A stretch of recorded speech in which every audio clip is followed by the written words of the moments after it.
দেড় বছর আগের ঘটনা ভুলে ফের তেহরানকে সমর্থন।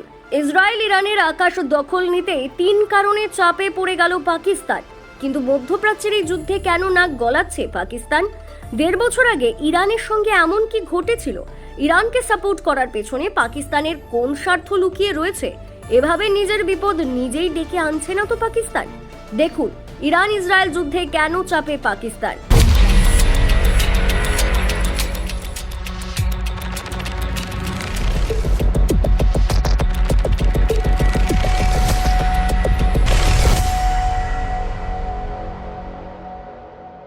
মধ্যপ্রাচ্যে ইরান ও ইসরায়েলের মধ্যে তৈরি হওয়া সামরিক উত্তেজনা এখন আর শুধুমাত্র এই দুই দেশের মধ্যেই সীমাবদ্ধ নেই। এর প্রভাব ছড়িয়ে পড়েছে দক্ষিণ এশিয়ার একাধিক দেশে, বিশেষ করে পাকিস্তানে। এই দুই দেশের সংঘাতকে কেন্দ্র করে পাকিস্তানের নিরাপত্তা মহলে চরম সতর্কতা দেখা দিয়েছে। দেশটির প্রতিরক্ষা ও নিরাপত্তা ব্যবস্থা যে বিপদের মুখোমুখি হতে পারে তা বুঝতে পেরে এখন থেকে সক্রিয় পদক্ষেপ নেওয়া শুরু করেছে ইসলামাবাদ। গত কয়েক মাস ধরে ইরান ও পাকিস্তানের মধ্যে সীমান্ত সংঘর্ষ, ক্ষেপণাস্ত্র হামলা এবং পাল্টা জবাবের ঘটনাগুলি পরিস্থিতিকে আরও জটিল করে তুলেছে। জানুয়ারিতে ইরান যখন পাকিস্তানের বালুচিস্তানে জঙ্গি ঘাঁটি লক্ষ্য করে হামলা চালায়, পাকিস্তানও পাল্টা আঘাত হানে ইরানের সীমানায়।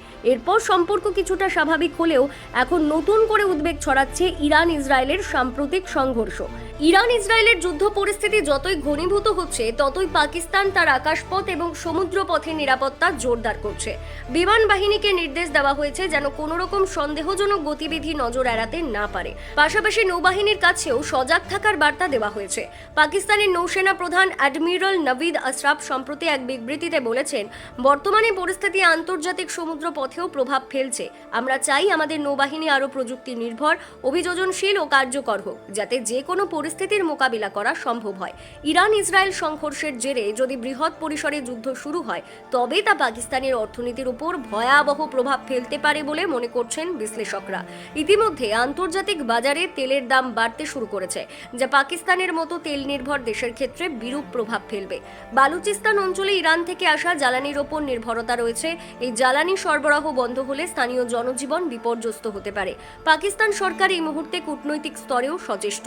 একদিকে ইরানের সঙ্গে সীমান্ত সংহতি বজায় রাখার চেষ্টা চলছে, অন্যদিকে দেশীয় নিরাপত্তা বাহিনীকে সর্বোচ্চ সতর্কতায় রাখা হয়েছে। বিমানবন্দর, সমুদ্র বন্দর, সীমান্ত অঞ্চল সব জায়গাতেই নজরদারি বাড়ানো হয়েছে। সেনা, বিমান ও নৌবাহিনী 3 শাখাকেই প্রস্তুত রাখা হচ্ছে প্রয়োজনে দ্রুত প্রতিক্রিয়া জানাতে।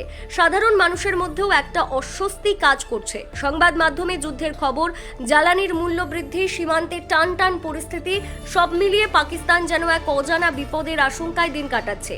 ইরান ইসরায়েল সংঘর্ষ আপাত দৃষ্টিতে পাকিস্তানের সঙ্গে সরাসরি সম্পর্কযুক্ত না হলেও ভৌগোলিক এবং কূটনৈতিক ঘনিষ্ঠতার কারণে এর পরোক্ষ প্রভাব পাকিস্তানের উপর পড়ছে স্পষ্টভাবে।